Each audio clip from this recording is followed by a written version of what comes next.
안녕하세요. 저는 15살짜리 큰아들과 12살짜리 작은 딸을 둔 40대 후반의 남자입니다. 인생을 살아가다 보면 가끔은 하늘이 날 버린 거 아닐까 하는 생각이 들 만큼 힘들고 고통스러운 일이 일어나곤 하죠. 그런 제게도 그런 좌절의 때가 있었습니다. 오늘 제가 여러분께 보내드리는 사연은 제가 가장 힘든 순간에 찾아와 우리 가족의 구세주가 되어준 소중한 인연과 우정에 관한 이야기입니다. 저는 시골에서 농사짓는 아버지와 어머니 밑에서 태어나 어려서부터 쭉 시골에 살았어요. 시골 중에서도 꽤 산으로 들어가야 하는 깊은 곳이었죠. 그곳은 10가구밖에 되지 않는 한적한 곳으로 구성원 모두가 거의 다 노인들 뿐인 작은 마을이었어요. 젊은이들은 돈을 벌러 모두 도시로 떠났고 남아있는 사람 중 그나마 젊은 사람들이라곤 저희 아버지와 어머니 정도밖에 없었죠.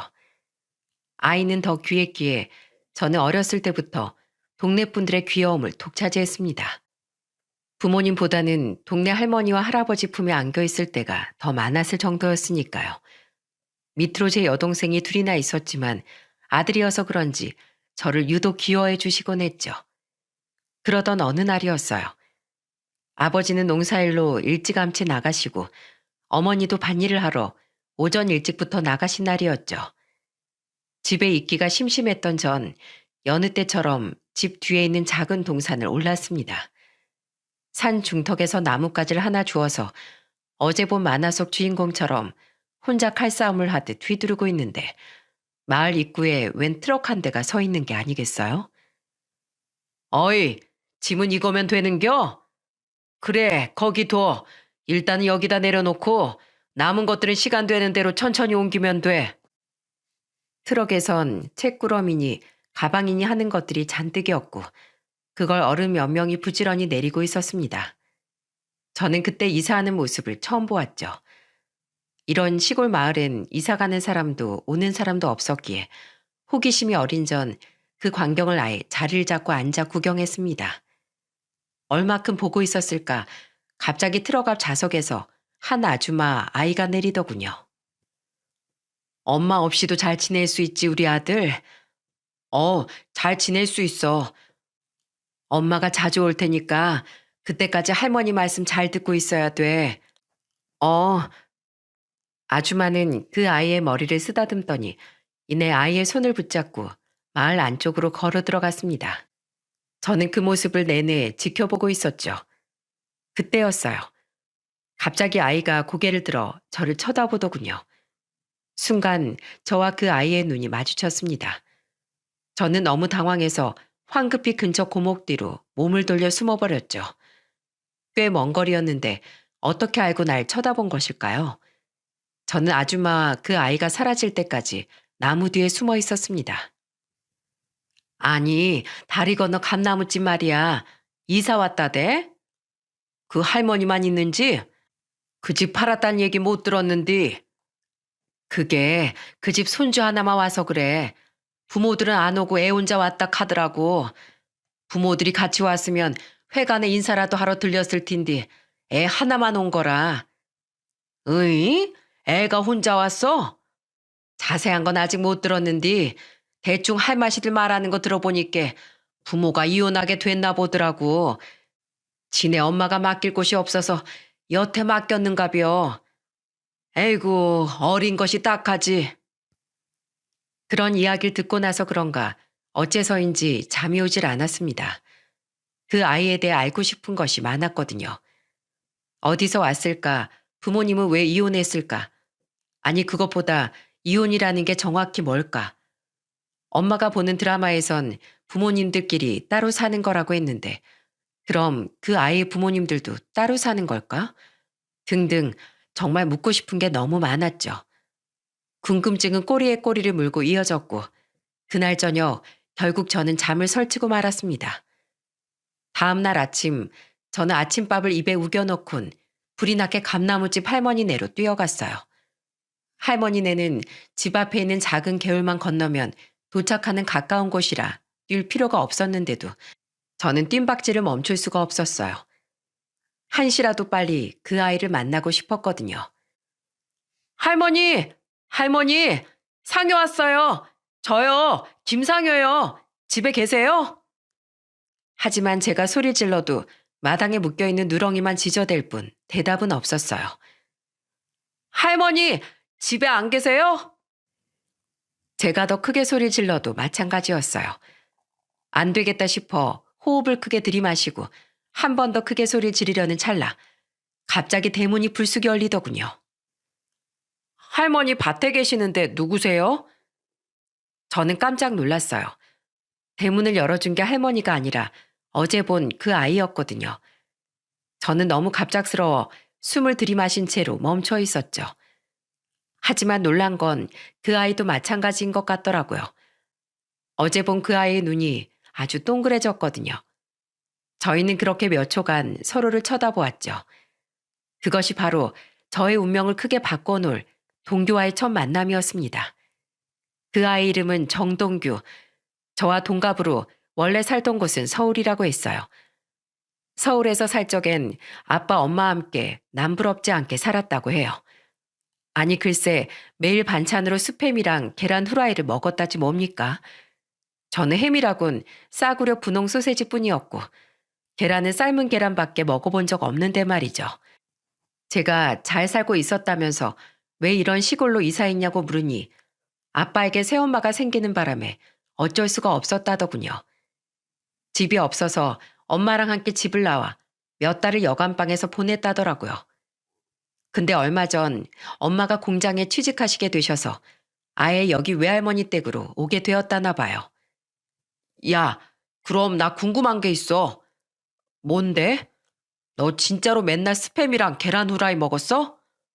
어, 맨날 먹었어. 가끔은 스팸 말고 엄청 길고 커다란 소세지도 먹었어. 진짜? 와, 완전 부럽다. 난 소세지라곤 분홍 소세지밖에 안 먹어봤는데.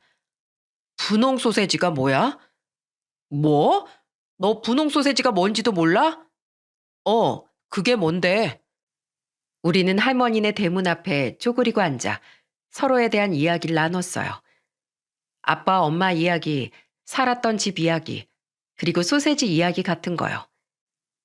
해가 지는 줄도 모르고 수다를 떨던 우린 그렇게 친구가 되었습니다. 마을에 같이 놀 만한 또래가 없던 저에게 동규는 첫 번째 친구였어요. 저는 매일같이 동규를 보러 감나무집에 놀러 갔고 동규도 절 보러 우리 집에 자주 놀러 왔죠. 저는 동규가 오기로 한 날마다 엄마한테 분홍 소세지를 구워달라고 졸랐습니다. 아, 엄마, 빨리 소세지 부쳐줘. 아니, 걔 서울서 왔담서. 맨날 스팸에 계란 후라이 먹었담서. 근데 이런 싸구려 음식이 입에 맞겠어? 걔가 분홍 소세진 서울에서 못 먹어보던 거라고 그랬어. 지난번에 먹어보더니 엄청 맛있다고 했단 말이야. 빨리, 빨랑 붙여줘. 아이고, 이 녀석아. 알았다, 알았어. 내가 못 살아, 정말. 그렇게 매일 서로의 집에서 밥을 얻어먹으며 산으로 들로 놀러 나가던 우린 곧 같은 국민학교로 진학하게 되었습니다. 학교라곤 초중고 각각 하나밖에 없는 작은 지역이었기 때문에 우리는 국민학교뿐만 아니라 중학교, 고등학교까지 같이 나오게 되었죠. 동규는 이 시골에서 그 누구보다도 공부를 잘하던 녀석이었습니다. 국민학교 때부터 고등학교 때까지 12년 동안 단 한 번도 1등을 놓친 적이 없었어요. 하지만 그 친구 공부만 잘한 것이 아니었답니다. 친구들과 선생님들 사이에서도 평판이 아주 좋았거든요. 리더십도 있고 끼도 많아서 중학교와 고등학교 시절엔 전교 회장까지 했었죠. 정말 배울 점이 많은 친구였어요.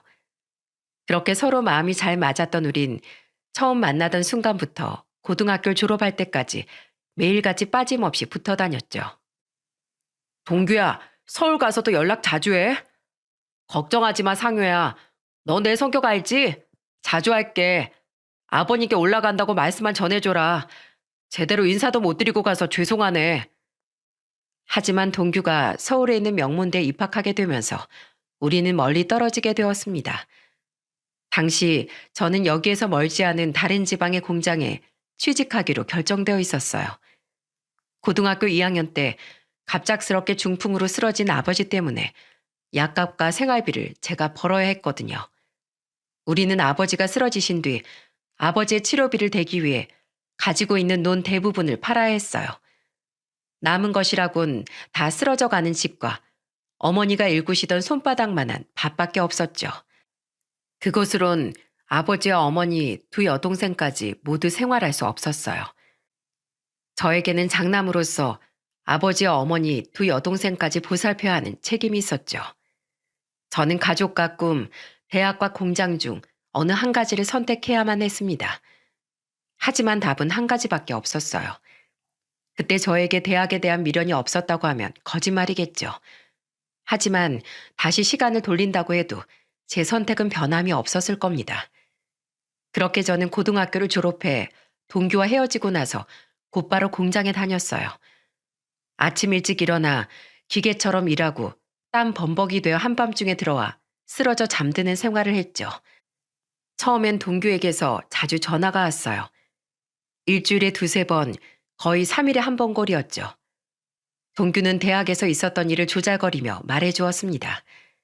서울에 다시 상경했을 때 자기가 알던 서울과 너무 바뀌어 고생했던 일, 신입생 환영회 때 선배들이 술을 너무 많이 마셔서 옆자리 여자에게 토했던 일, 기숙사 룸메이트가 코를 너무 골아 자는 중에 모르는 척 발로 걷어찼던 일 같은 사소하고도 재미있는 일들 말이죠.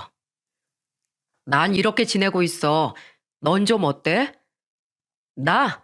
나 맨날 똑같지 뭐. 밥 먹고 일하고 또 밥 먹고 일해. 별로 재밌는 거 없어. 에이, 사람 사는 거 다 비슷하지 뭘. 따로 만나는 사람은 없고? 만나는 사람은 무슨 마주치는 사람들이라곤 죄다 냄새나는 아저씨들밖에 없는데 내가 만날 사람이 어딨냐? 난 됐고 넌 만나는 사람 없어? 상유야, 그래서 말인데 나 여자친구 생겼다? 뭐? 여자친구? 동규는 학창시절 공부도 잘하고 놀기도 잘 놀았던 놈이었기에 좋다고 따라다니던 여자애가 많긴 했지만 그렇다고 한 번도 누군가를 사귄 적은 없었어요. 여자라곤 관심도 없는 줄 알았건만 여자친구라니. 그것도 나보다 먼저 사귀다니. 그 순간만큼은 동규가 너무 부러워서 배가 아플 지경이었습니다. 이거 이놈 봐라. 공부하러 서울 올라가선 연애진을 하는 거야? 와, 이거 부러워 죽겠는데. 근데 예쁘냐? 네 여자친구 예쁘냐고.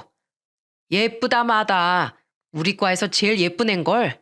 얼마나 예쁜지 교양 수업마다 다른 과 남자애들이 끊임없이 들이대는 통에 내가 다 지치는 수준이라고. 이번 방학 때 여자친구 데리고 내려갈 테니까 그때 얼마나 예쁜지 얼굴 한번 봐. 너 얼굴 보면 깜짝 놀랄걸? 연락할 테니까 내려가면 우리 셋이 술 한잔 하자. 알았지? 그러나 동규와의 통화는 그것이 마지막이었어요. 방학 때 여자친구를 데려온다던 녀석이 여름이 다가도록 연락 한 통 없었죠. 혹시나 해서 제가 걸어도 봤지만 왜인지 연결이 되질 않았어요. 몇 번을 해도 마찬가지자 저는 동규가 어지간히도 바쁜가 보다 싶어 전화를 거는 걸 줄여나갔어요. 마침 공장 역시 늘어나는 주문량을 맞추느라 바쁘게 돌아가고 있었기도 했고요. 그렇게 전 한동안 동규를 잊고 지내게 되었습니다. 동규에게서 다시 연락이 온 건 동규가 서울에 올라가고 6년째 되던 어느 추운 겨울날이었어요. 전국이 눈으로 난리가 날 정도로 기록적인 폭설이 내린 날이었죠. 공장에서도 추위와 눈으로 업무가 제대로 되질 않을 정도였으니까요. 기왕 이렇게 된 거 일찍 퇴근하고 가서 소주나 한잔하고 자야겠다. 돌아갈 채비를 하는데 익숙한 번호가 핸드폰에 뜨더군요. 바로 동규였어요. 이야, 정동규. 이게 얼마만이야? 잘 지냈냐? 상효야, 너 오늘 시간 돼? 뭐? 나 지금 너희 동네거든. 여기 기차역 근처에 있는 고깃집이야. 저는 동규의 말에 전화를 끊고 불이 나게 시내로 달려갔습니다. 이 눈길에 서울에서 여기까지 오다뇨. 전 처음엔 그 말이 거짓말인 줄 알았어요. 하지만 가보니 정말로 동네 고깃집에 동규가 앉아있더군요. 헐레벌떡 뛰어오는 저를 보고 동규는 환하게 그러나 어쩐지 그늘지게 웃으며 손을 흔들었습니다. 하지만 뭔가 사연 많은 얼굴과 다르게 고기가 나오고 소주가 나오고 심지어 고기 익는 냄새로 가게가 가득 찰 지경이 되어도 동규는 망부석처럼 아무 말도 하지 않았어요. 결국 침묵을 참지 못한 제가 먼저 말을 꺼냈습니다. 이 엄마, 그간 연락도 한 통 없더니 갑자기 연락해서 이렇게 찾아오기냐? 미안 상효야. 그냥 네 얼굴 보고 싶어서 그랬어. 너 왜 그동안 연락도 한 통 없었어? 그동안 대체 뭐하고 지낸 거야? 어? 말해봐. 심상치 않은 분위기를 느낀 전 동규를 다그쳐 봤지만 동규는 여전히 꿀먹은 벙어리였어요. 안 되겠다 싶어 소주를 가득 채워주길 여러 번. 빈속에 소주를 연거푸 들이키던 동규가 취했는지 갑자기 제 앞에서 고개를 숙인 채 꺼이꺼이 울기 시작했죠. 상효야, 내 친구 김상효, 내 가장 친한 친구 상효야. 야, 얌마, 너 취했어? 갑자기 징그럽게 왜 그래? 있잖아 상효야, 나 한 번만 살려주면 안 되겠니? 너무 지치고 힘들어서 그래. 다 그만하고 싶어. 다 포기하고 싶어. 제발 나 좀 살려줘. 어? 나 좀 살려줘, 상효야. 야, 너 왜 이래? 무슨 일 있는 거야? 전 그때 동규의 눈물을 처음 보았습니다. 그 녀석은 처음 만났을 때부터 지금까지 제게 단 한 번도 눈물을 보인 적이 없었거든요. 아빠에게 쫓겨나 엄마와 여간방을 전전했던 과거를 말할 때조차도 눈물 한 방울 보인 적 없던 놈이었기에 저는 너무도 당황하고 말았죠. 하지만 그 뒤 동규의 입에서 나온 말들은 제 아무리 동규라 해도 울 수밖에 없는 너무나 충격적인 것들 뿐이었어요. 동규는 계속해서 여자친구와의 만남을 이어나갔다고 합니다. 학교 생활도 나쁘지 않았고 여자친구와의 관계도 좋았기에 한동안은 너무도 행복했다고 하더군요. 하지만 그 행복도 잠시 녀석은 여자친구와 결국 사고를 치고 말았다고 합니다.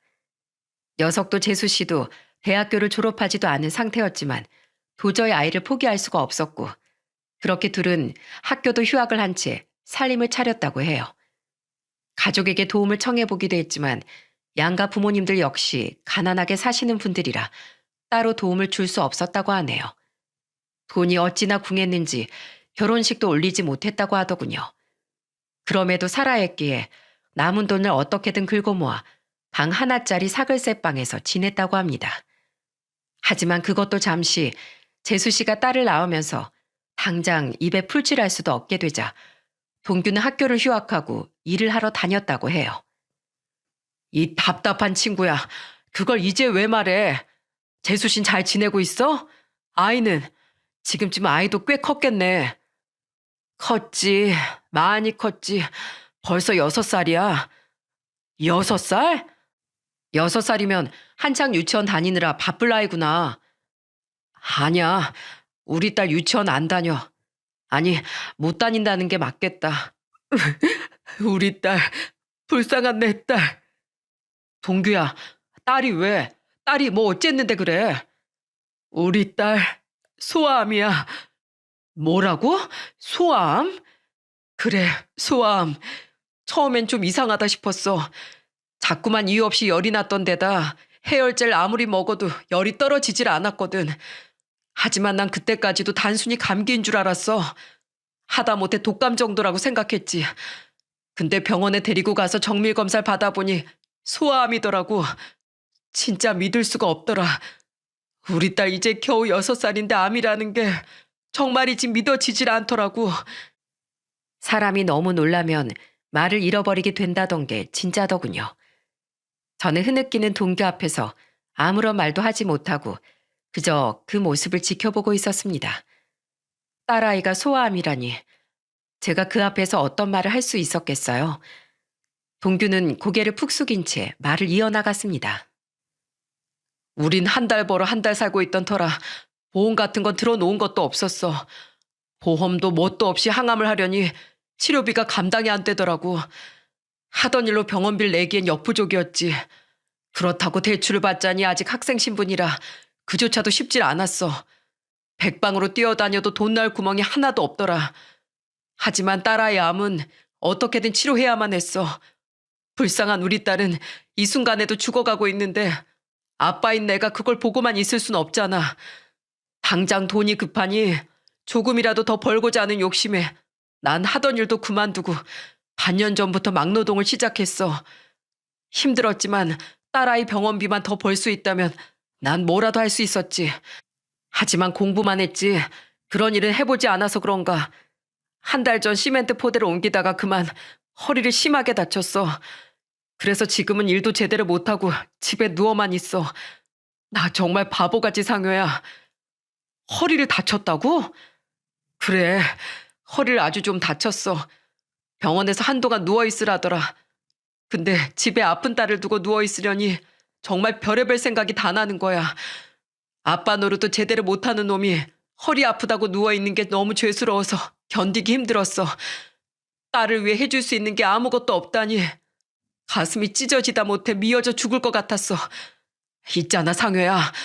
나 하루에도 12번 더 못된 생각해. 하지만 내가 두 사람을 놓고 어딜 가겠어. 너무 막막해. 진짜 너무 막막하다, 상효야. 나 어떡하냐? 어떡하지? 정말 한 치 앞도 보이질 않아. 딸아이 이야기를 하며 동규는 어린아이처럼 울었어요. 그 모습에 저는 여전히 아무런 말도 나오질 않았죠.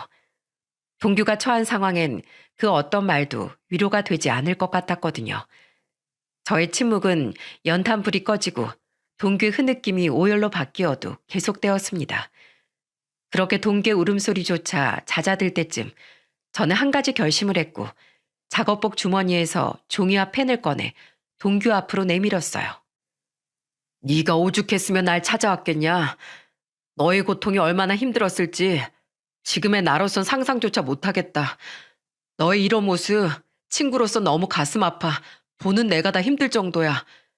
지금의 내가 널 도와줄 수 있는 게 많진 않지만 그래도 하나 해줄 수 있는 게 있어. 동규야, 나 2천만 원짜리 적금을 들어놓은 게 하나 있어. 다음 달에 만기되는 적금이지. 그거 얼마 안 되지만 보태서 병원비 써. 상효야, 우리 아버지도 갑자기 아프셨잖아. 그 마음 내가 잘 안다. 얼마나 막막할지 잘 알아. 마음 같아선 더 해주고 싶지만 나도 이 이상 모아둔 돈이 없어. 그래도 이 돈이면 당장 급한 불은 끌 수 있을 거야. 상효야, 고맙다. 정말이지 너무 고마워. 너 가장이잖아, 임마. 아빠잖아. 허튼 생각 말고 앞으로만 생각해. 알았지? 자, 여기 빈 종이에 네 계좌 적어줘. 내가 곧 돈 보내줄게. 상효야, 네가 우리 딸을 살린 거야. 정말 고마워. 그렇게 저는 동규에게 제가 적금으로 모은 2천만 원을 보내주었어요. 동규는 이 은혜는 절대 잊지 않겠다고 말하며 딸이 완치되고 자기가 제대로 자리를 잡으면 돈을 꼭 갚겠다고 하더군요. 저는 우리 사이에 뭘 그런 걸 따지냐며 괜찮다고 말했지만 동규는 꼭 갚겠다며 거듭해서 말했죠. 내뱉은 말은 지키는 녀석이니 저도 동규를 믿고 그 일을 잊고 살았습니다. 그 일이 있은 뒤 저도 몇 년 뒤에 결혼을 했어요. 서울로 상경해 좀 더 나은 곳으로 직장을 옮기고 거기서 만난 여자와 가약을 맺었죠. 저희는 결혼 첫 해 아들 낳고 3년 뒤 딸까지 낳았습니다. 그땐 직장도 가정도 모든 것이 안정적이었어요. 하루하루 아이들이 커가는 모습을 보는 게 너무나 행복했어요. 하지만 행복은 오래가지 않았습니다. 우리 가족에게 불행의 그림자가 들이닥치기 시작한 거예요. 첫 번째 불행은 둘째인 딸이 4살 때 일어났습니다. 어린이집 담임 선생님께서 아내에게 발달 장애가 의심된다며 검사를 받아보라는 게 시작이었죠. 어머님, 예슬이가 눈 맞춤이 잘 안 돼요. 또래보다 말도 느리고 불러도 제대로 반응하지 않는 경우도 많고요. 발달장애 검사를 받아보심이 좋을 것 같네요. 이런 말들이 불편하시다는 건 알지만 조기 발견에 대응하는 편이 나중을 위해서도 좋아요. 설마요. 선생님 지금 농담하시는 거죠? 어머님, 혹시 집에서 예슬이가 책에 집착하지 않던가요? 한 가지 책만 고집한다던가 책장을 넘기는 행동을 굉장히 반복적으로 하는 경우요. 뛰고 소리를 질러야만 장애인 게 아니에요. 자기만의 세계에 갇혀서 한 가지 행동을 반복적으로 하는 것도 자폐성 발달장애 범죄에 들어가요. 그 말에 아내는 너무 놀라 바로 병원으로 데려갔지만 결과는 선생님이 예상하신 대로였고 결국 딸은 발달장애 판단을 받고 말았어요. 저희는 결과지를 받고 하늘이 무너지는 것만 같았죠. 사실 생각해보면 딸은 밖에서 친구들과 놀지 않고 집에서 책만 읽는 일이 많았어요. 아들에 비해 조용하고 숫기가 없던 아이였기에 저와 아내는 딸은 원래 다 그런가 보다 했거든요. 그것이 전조 증상인지도 모른 채로 말이죠. 여보, 우리 예슬이 나아질 수 있겠지? 치료만 받으면 괜찮아지겠지? 그렇겠지? 나 엄두가 안 나. 어떡해? 우리 착한 딸 예슬이 불쌍해서 어떡해? 괜찮을 거야. 병원에서도 치료받으면 많이 호전된다고 했잖아. 예슬이 아픈 거 다 내 탓인 것 같아. 내 잘못인 것 같아. 이게 왜 다 당신 잘못이야. 이건 그 누구의 탓도 아닌 거야. 힘들겠지만 우리 예슬이를 위해 우리가 포기하지 말자. 나도 힘내볼게. 아내는 그날부터 딸을 데리고 아동발달센터에 다니며 부지런히 치료를 받으러 다녔어요. 하지만 아무리 치료를 받아도 딸의 상태는 나아질 듯 나아지지 않았고 계속 제자리 걸음이었죠. 병원 다니랴 살림하랴 아내는 하루가 다르게 지쳐만 갔고 저도 빠듯한 살림에 병원비를 한 푼이라도 더 벌고자 바쁘게 살았습니다. 저희 부부가 지쳐 있다는 걸 증명하듯 집안에서는 항상 무거운 공기가 감돌았어요. 엄마, 오늘 예슬이 어땠어? 선생님이 괜찮다, 괜찮다 해줬어? 하지만 그 무거운 공기를 희망의 에너지로 바꿔준 건 다름 아닌 저희 아들이었습니다. 아들은 피곤해하는 아빠 엄마를 위해 노래도 부르고 춤도 추며 재롱을 떨어주었죠. 게다가 여동생을 얼마나 살뜰히 아끼는지 병원에서 돌아오면 본인이 씻기고 먹이면서 동생을 돌봐주더군요. 동생의 상황을 이해하고 받아들이는 것 같았죠. 치료 때문에 아내가 딸에게 종일 붙어 있으니 아들은 혼자 있을 수밖에 없었지만 아들은 씩씩했어요. 아내는 그런 아들에게 늘 미안해했죠. 엄마, 난 혼자 놀아도 괜찮아. 예슬이 좋아지면 그때 놀아줘. 이게 다 엄마가 부족해서 그래. 미안해. 우리 아들 정말 미안해. 엄마 또 울어? 울지 마. 내가 있잖아. 그때마다 아내는 눈물을 흘리며 아들을 안아주었습니다. 아들은 도리어 더 세게 엄마를 끌어안으며 위로해 주었죠. 아내는 그런 아들을 보며 마음의 위안을 얻는 듯 했습니다. 하지만 불행은 거기서 그치지 않았어요. 두 번째 불행은 아들이 중학생이 되던 해 일어났어요. 저는 그때까지만 해도 이런 불행이 우리 아들에게 닥칠 거라곤 생각조차 하질 못했습니다. 당시 아들은 학원을 마치고 돌아오는 길이었고 밤이 늦었기에 저는 우리 성민이를 마중을 나가는 길이었어요. 아들은 건너편에 주차된 제 차를 타기 위해 횡단보도 앞에서 신호를 기다리고 있었어요. 하지만 빨간불이 파란불로 변하고 아들이 횡단보도를 건너가려던 순간 사고는 일어나고 말았죠. 한 택시가 신호를 보지 못한 채 아들을 치고 갔고 사람들은 비명을 질러댔고 건널목은 순식간에 아수라장이 되었습니다. 아! 사고다! 사고가 났어! 누가 119 좀 불러주세요. 성민아! 성민아! 정신 차려 성민아! 정신 차려봐 성민아! 저는 택시로 뛰어들어 곧바로 아들의 상태를 살펴보았어요. 상황은 언뜻 봐도 매우 심각했어요. 저는 기절할 것 같은 정신을 붙잡고 겨우 119를 불러 아이를 병원으로 옮겼습니다. 바로 앞에 병원이 있어 곧바로 응급처치를 받긴 했지만 워낙 크게 다친 터라 치료 후에도 상태가 너무 좋지 않았죠. 그렇게 수술을 끝내고 의사는 저에게 재활을 잘해도 하반신 마비, 운이 나쁘면 사지마비가 될 거라고 말하더군요. 청천벽력 같은 말에 저와 아내는 병원 바닥에 주저앉아 울고 말았어요. 안 돼. 우리 성민이 어떡해. 선생님, 우리 성민이 좀 걷게 해주세요. 한 번만 도와주세요. 맞아요, 선생님. 제발 이렇게 부탁드립니다. 우리 아이 말썽 한번 안 피우고 착하고 성실하게 살아왔어요. 이제 겨우 중학생밖에 안 됐는데 사지마비라뇨. 저 착한 아이에게 세상이 이래서는 안 되는 거잖아요. 그렇잖아요? 네? 제발 도와주세요. 제발. 저와 아내는 의사를 붙잡고 사정을 했지만 돌아오는 말은 같았습니다. 딸아이에 이어 아들까지 이러니 저희는 절망하고 말았죠. 하지만 더 힘든 건 아이들이 힘들어하는 걸 지켜보는 거였습니다. 아이들의 고통을 도저히 똑바로 바라볼 수 없었죠. 당시 아내는 꼼짝없이 누워있는 아들 돌보랴, 발달장애인 딸 챙기랴, 거의 병원에서 살다시피 했어요. 근심 걱정에 잠을 자지 못해 너무도 힘들어했죠. 병원 간이 침대에서 기절하듯 잠든 아내의 그늘진 얼굴을 보며 저는 몇 번이고 무너질 것만 같았습니다. 하지만 그럴 수 없었어요. 저는 가장이었고 아내와 아이들을 지켜야 했으니까요. 아들의 사고 이후 저는 더 열심히 일에 매달렸습니다. 하지만 하늘이 도운 것인지 아들은 조금씩 나아지기 시작했습니다. 몇 차례 큰 수술과 피나는 재활 덕에 상체를 조금은 움직일 수 있게 되었거든요. 그때쯤엔 딸도 상당히 좋아졌죠.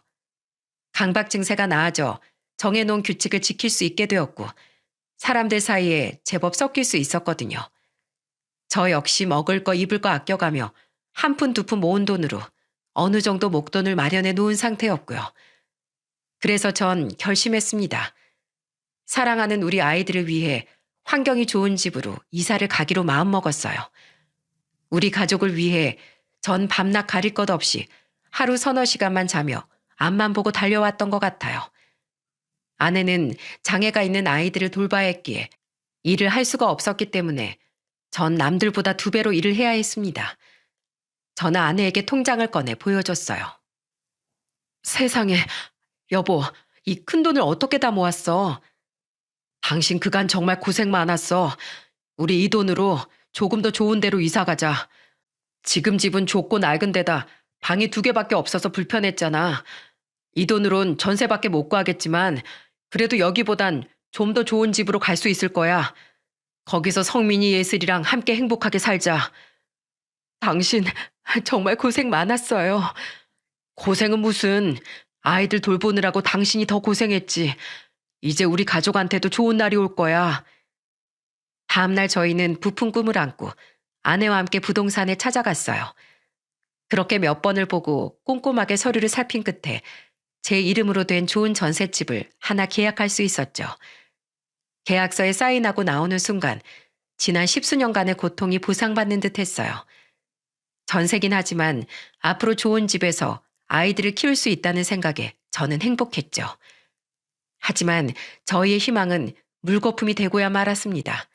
지금 생각해도 손이 덜덜 떨릴 정도입니다. 네, 맞습니다. 요즘 TV에서 많이들 보셨던 전세 사기 피해자로 저는 서 있었습니다.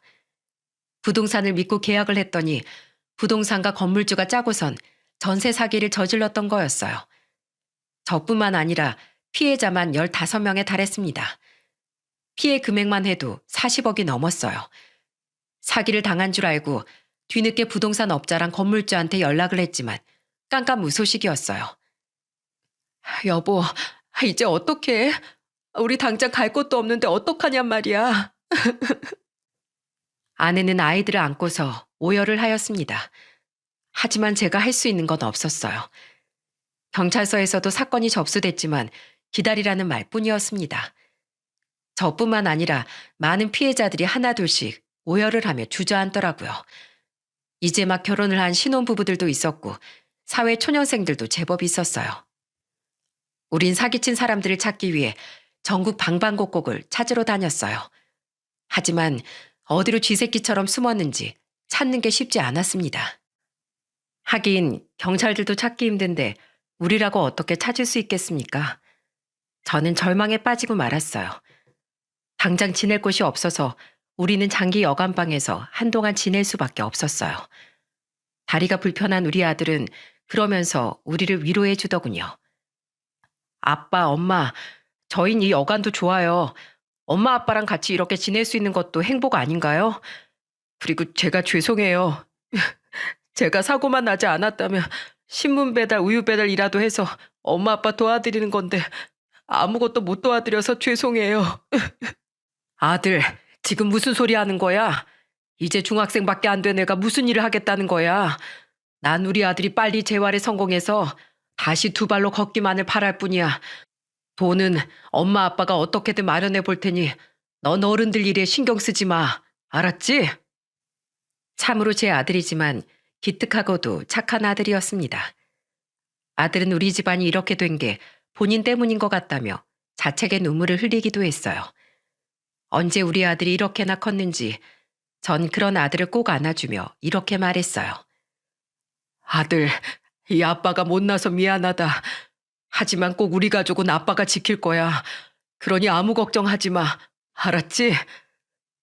아들한테는 아빠로서 자신있게 말을 했지만 아내와 그날 밤 소주 한 잔을 들이킬 땐 자꾸만 약해져 가는 절 볼 수 있었습니다. 여보, 이게 다 내가 다 못나서 그래. 난 아빠로서도 남편으로서도 자격이 없어. 난 살아갈 자격 같은 거 없다고. 당신 그런 말 하지 마. 당신은 내게는 최고의 남편이야. 그러니 자책 그만해요. 아무리 힘들어도 솟아날 희망은 있을 거예요. 그래, 내가 이 집의 가장이니까 이겨낼 거야. 처음부터 다시 시작하려면 또 얼마나 걸릴지 모르겠지만 내가 이 몸이 부러지는 일이 있더라도 당신과 우리 아이들 지킬 거야. 아내는 눈물 흘리며 말을 하는 저를 안아주었습니다. 그렇게 저는 다시 정신을 차리고 일을 하기 시작했어요. 우선 전세 사기 피해 본 건 경찰에게 맡기기로 하고 어떻게든 여관방에서 벗어나기 위해 저는 일을 해야만 했어요. 그렇게 지낸 지 2달이 지났을까요? 경찰에서 연락이 왔습니다. 전세 사기 주범들을 잡았다고 말이죠. 전 제 돈을 돌려받을 수 있다는 희망을 안고 경찰서로 향했습니다. 하지만 제 기대와는 달리 경찰이 제게 해준 말은 절망이었어요. 죄송한데요. 전세 사기 주범들이 잡혀서 구속되긴 했는데 피해 금액은 환수하지 못했습니다. 이 사람들이 그동안 전세 돌려막기라다 일이 터진 것 같더라고요. 아무튼 좋은 소식 전해주지 못해서 죄송합니다. 무슨 말도 안 되는 소리입니까? 분명 이것들 차명 계좌로 재산 빼돌렸을 겁니다. 꽁꽁 숨겨놓은 거라고요. 제발 제 피 같은 돈 찾아주세요. 저희 가족 그 돈 없으면 살아갈 힘이 없어요. 제발 부탁드립니다. 경찰서에서 절규를 하며 싹싹 빌어봤지만 돌아온 대답은 죄송하다는 말뿐이었어요. 그렇게 전 경찰서에서 나와 미친 사람처럼 길을 걷는데 아, 사람이 이래서 죽는구나 싶더라고요. 아니 정말 나쁜 생각을 한 게 한두 번이 아니었어요. 전 한동안 나와의 약속을 지키지 못하고 술로 의지하며 살았습니다. 아무것도 하고 싶지 않았어요. 그렇게 폐인처럼 살던 그때였습니다. 어느 날 제게 휴대폰 벨소리가 울리기 시작하더군요. 귀찮아서 전화도 받지 않았죠. 하지만 전화 벨소린 7통이 넘게 연속으로 울리더군요. 그래서 받으려고 발신자를 봤더니 바로 그 주인공은 저랑 제일 친한 친구인 동규였습니다. 여보세요? 상효냐? 상효야, 나 동규야. 너 왜 이렇게 전화를 안 받아? 동규는 8년 전에 일본으로 이민을 갔던 터라 예전처럼 가깝게 지내지 못하고 가끔 안부를 묻는 정도였어요. 한 1년 정도 연락을 안 했는데 정말 오랜만에 들어본 친구 목소리였습니다. 동규야. 일본에서 잘 지내고 있지? 그래, 덕분에 잘 지내고 있다. 근데 그건 그렇고 얼마 전에 재민이한테 얘기 들었다. 너 전세 사기 당했다면서? 왜 나한테 얘기를 안 했어? 재민이한테 그 얘기 듣고 내가 얼마나 놀랬는 줄 알아? 뭐 좋은 일이라고 말을 하니? 내가 바보같이 당한 건데. 알고 보니 재민이란 친구가 동규한테 제 근황을 말해줬나 보더라고요.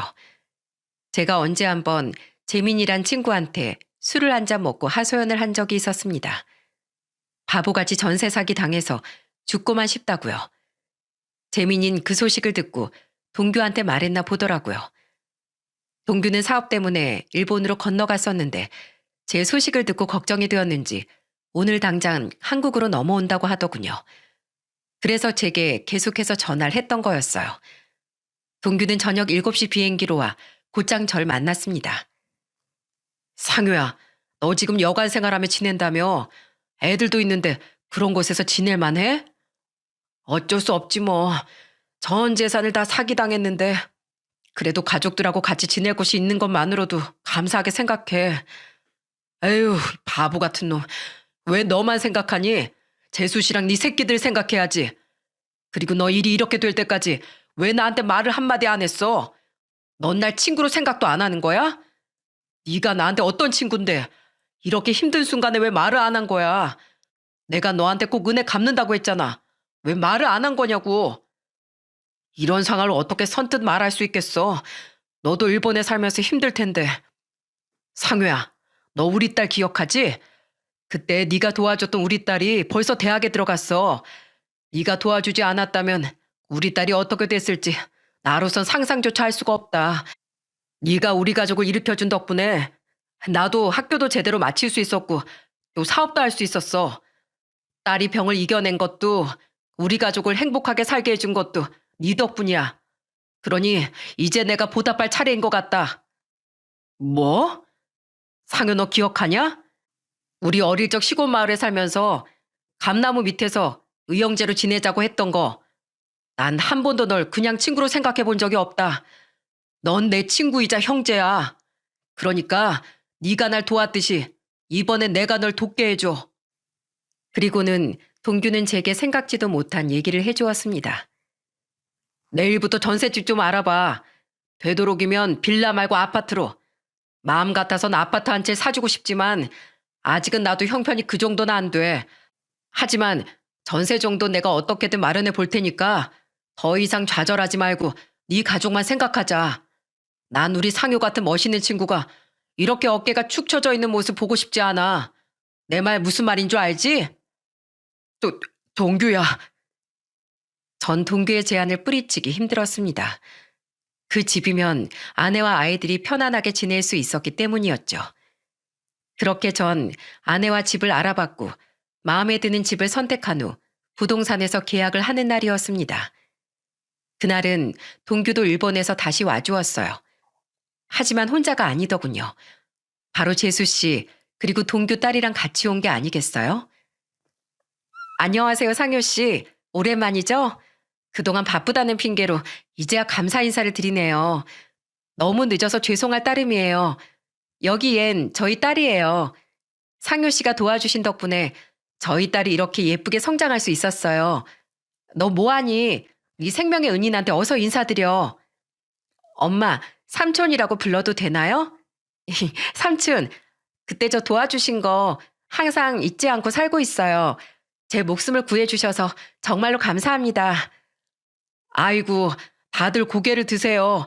전 당연히 해야 할 일을 했을 뿐인데요, 뭘. 제가 더 감사하죠. 전세금이 한두 푼도 아닌데 저야말로 이번에 동규에게서 도움을 받게 되어 얼마나 고마운지 모릅니다. 화기애애한 분위기 속에서 저희는 부동산 서류를 하나부터 열까지 세심하게 확인했어요. 전세 사기를 당한 전적이 있던 터라 몇 번이고 거듭 확인했죠. 그 꼼꼼함에는 부동산 직원이 혀를 내두를 정도였어요. 하지만 막상 계약서에 사인할 순간이 오자 큰 액수에 어쩐지 손이 나가질 않더라고요. 심지어는 펜을 잡은 손끝이 막 덜덜 떨리더군요. 자, 얼른 써. 이것만 사인하면 당장이라도 이 집에 들어갈 수 있어. 조카들 좋은 환경에서 지낼 수 있게 해야지. 안 그래? 정말 이 집을 내 이름으로 해도 되는 거야? 그럼 당연히 되고 말고. 사실 이 돈은 우리에게도 큰 돈이야. 하지만 우리 부부는 이 돈을 너에게 쓰기로 했어. 나보다도 오히려 와이프가 더 적극적이었는걸. 사람은 은혜를 받았으면 꼭 갚아야 된다면서 말이야. 그래요, 상효 씨. 어서 사인하세요. 어서요. 동규와 재수 씨의 말에 저는 그 자리에서 사인을 하며 펑펑 울고 말았습니다. 저를 달래는 동규의 눈에도 눈물이 가득 고여 있었어요.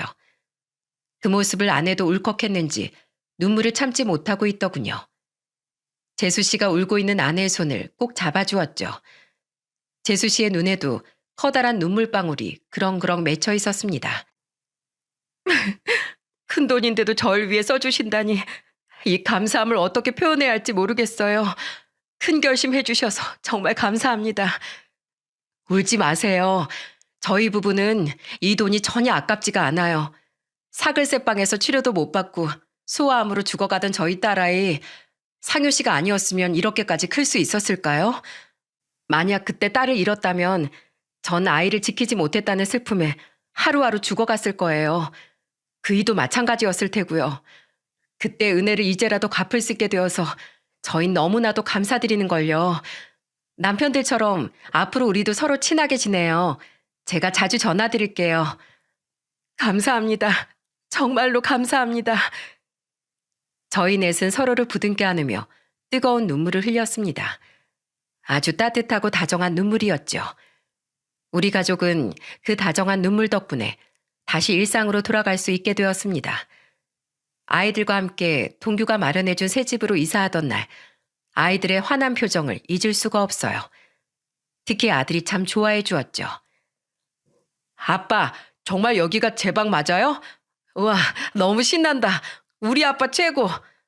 성민아, 방이 마음에 들어? 네, 너무 좋아요. 공부 열심히 하겠습니다. 딸도 이 방 저 방을 다니며 새로운 집을 신기해했죠. 아내도 주방 수납장 마감재가 너무 좋다며 연신 환호를 하더군요. 가족들의 즐거운 모습에 저도 덩달아 신이 났습니다.